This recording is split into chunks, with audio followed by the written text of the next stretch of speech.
Quand vous êtes dans un service public et qu'il y a un mec qui a 5 femmes, ce n'est pas des maîtresses, 5 femmes, dans une régie financière, et qu'il positionne à des postes stratégiques, ça ne choque pas l'opinion.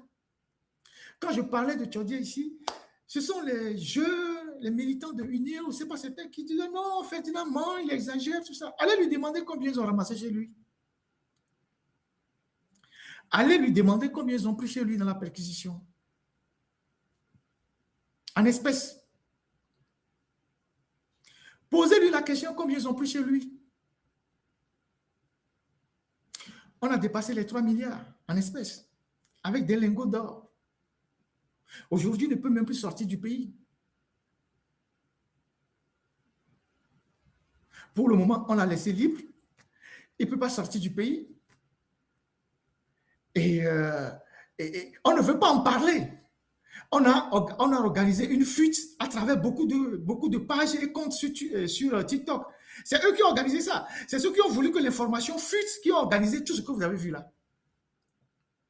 Et ce n'était pas une fumée sans feu.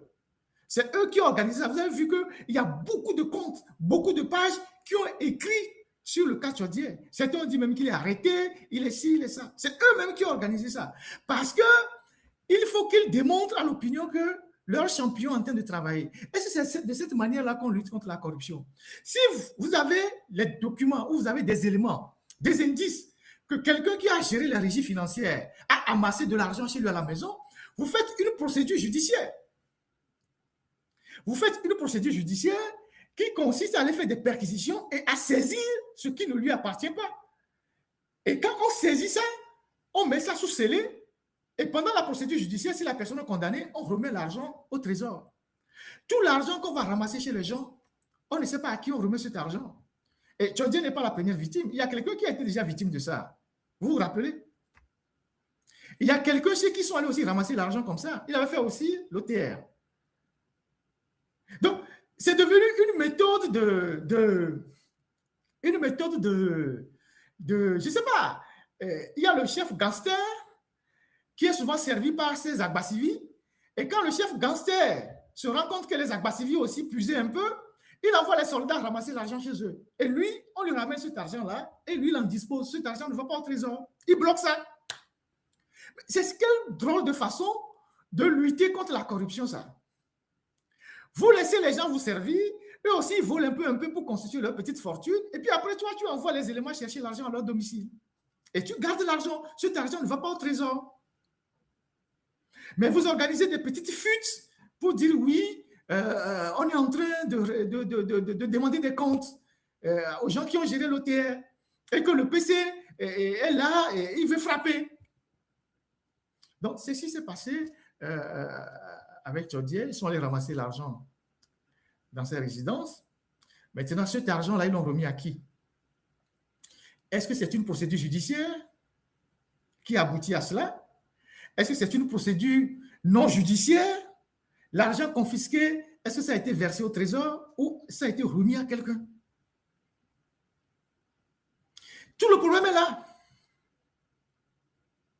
Sinon, moi, je n'ai pas de souci avec ça parce qu'eux tous, ils ont de l'argent à la maison. Et eux tous, la plupart, ils ont de l'argent à la maison. Ils en ont énormément à la maison.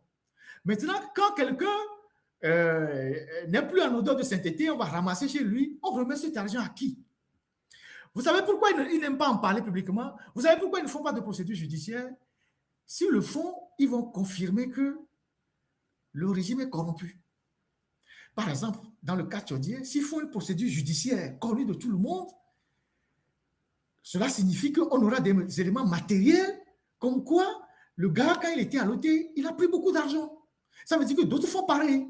Donc, ils n'aiment jamais faire une procédure judiciaire. Vous allez entendre le président de Aplusia, vous l'avez entendu plusieurs fois, le président de Aplusia, le magistrat, j'oublie un peu son nom, qui balou quelque chose, qui disait que oui, les gens qui volent de l'argent, la Aplusia les interpelle et leur dit de venir rembourser l'argent.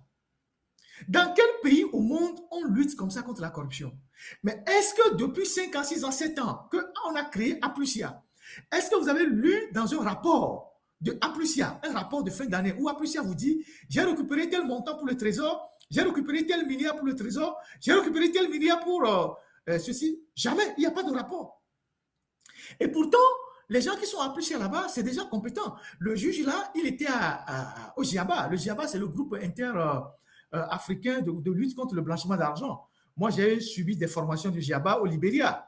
Il y a quoi? Il y a 6 ou 7 ans, j'étais au Libéria, j'ai suivi des formations sur les flux financiers avec le GIABA, et c'est lui qui était président à l'époque. Quand il est venu pour clôturer la séance à Morovia, mais il a eu un standing ovation. Beaucoup de gens l'appréciaient. Mais aujourd'hui, il est devenu l'ombre de lui-même parce qu'on l'a mis à la tête d'une institution fantoche, donc Aplusia, et il n'y a rien. Et cette institution maintenant est devenue un poids pour la société. Parce que c'est des institutions budgétivores qui ne rapportent rien.